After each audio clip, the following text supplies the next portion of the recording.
Il n'y a pas un, mais des Sancerre. Ce vin des coteaux berrichons est aujourd'hui mondialement connu.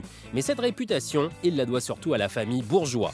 Installés à Chavignols depuis les années 30, ils ont été les premiers à comprendre les qualités thermiques et drainantes des sols pour fabriquer un vin d'une qualité optimale.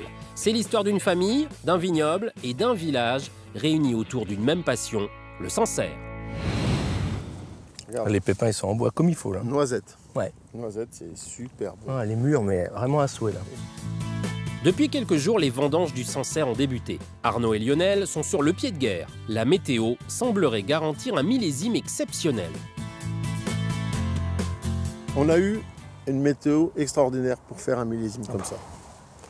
On pouvait pas rêver mieux. Depuis le 15 août, ça s'est bien assaini. Ouais, bon, ça se voit. Là, on a des nuits qui sont fraîches. Bon, là, on est sur du pinot aujourd'hui, mais dans les sauvignons, on garde les arômes.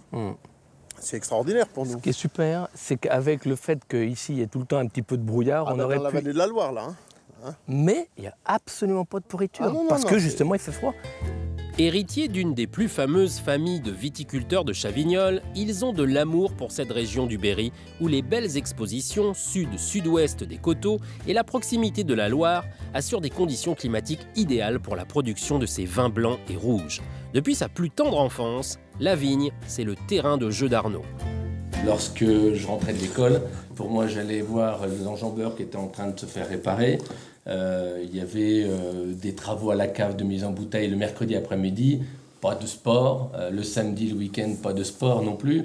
Si c'était les moissons, je bondissais sur un tracteur. J'ai appris plutôt à conduire un tracteur qu'une mobilette. Cette connaissance des terroirs, c'est ce qui a fait le succès de cette famille à Chavignols. Arnaud, son père Jean-Marie et son oncle Raymond poursuivent l'œuvre du patriarche Henri, installé dans le village depuis les années 30. De cette période, il reste des souvenirs sonores. Je me souviens, quand j'étais à l'école communale de Chavignols, souvent j'étais distrait, je n'étais pas un élève très studieux. Et puis j'écoutais et on entendait parfois une voiture. Et là, on dit, tiens, c'est le docteur qui vient à Chavignols. Mais ça, c'était exceptionnel. Mais ce qu'on en entendait surtout, c'était les charrettes, les tombereaux, les chevaux, les gens qui marchaient à côté. On reconnaissait qui c'était par le pas de la personne, par ses souliers, par ses sabots, par le cheval, la cadence du cheval. C'était des ambiances sonores absolument fantastiques. À cette époque, le vin de Sancerre n'avait pas une très grande réputation. Tous les raisins étaient assemblés dans une même cuve, quel que soit le coteau dont ils provenaient. Le grand-père Henri eut alors une idée de génie. Tenir compte des qualités des sols, de leur exposition au soleil et produire un vin différent par coteau. Il a tout de suite compris qu'il avait des vins différents à travers ces deux terroirs, le terroir de Saint-Satur et le terroir de Chavignols. Plus tard, il comprendra que les vins de Silex, les vins de la côte des Mondanais sont complètement différents. Différents par leur méthode de culture et différents par leur goût. Une terre calcaire, une terre faite de silex ou remplie de fossiles, chacun de ces sols a des propriétés différentes. Certains drainent davantage la pluie, pendant que d'autres captent le soleil. Tout ce qui est plein sud ou sud-ouest, c'est la plus belle des expositions. Par rapport à la pierre, ce qui est important, c'est qu'une pierre, un silex, ça emmagasine la chaleur et puis ça la restitue à la vigne. Ça, c'est déjà important. Cette science des terroirs et des influences climatiques fit le succès du Sancerre. Cette production locale s'exporte désormais dans le monde entier. Et il est un endroit où l'esprit du patriarche plane toujours, c'est dans la cave.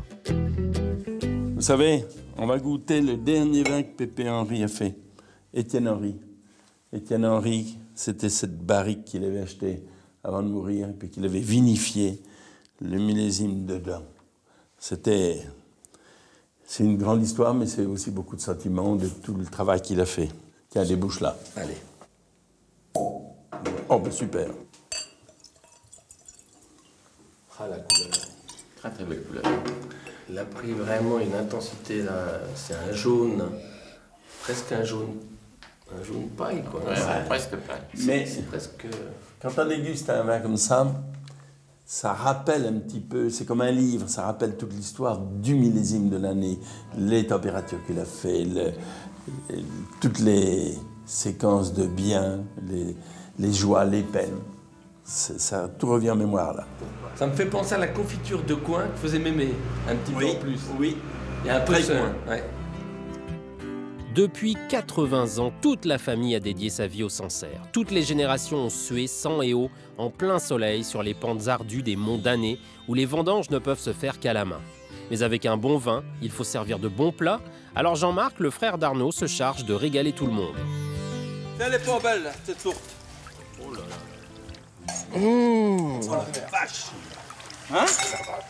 Ça me rappelle de celle de Mémé Solange. Hein. Ah oui. C'est fabuleux.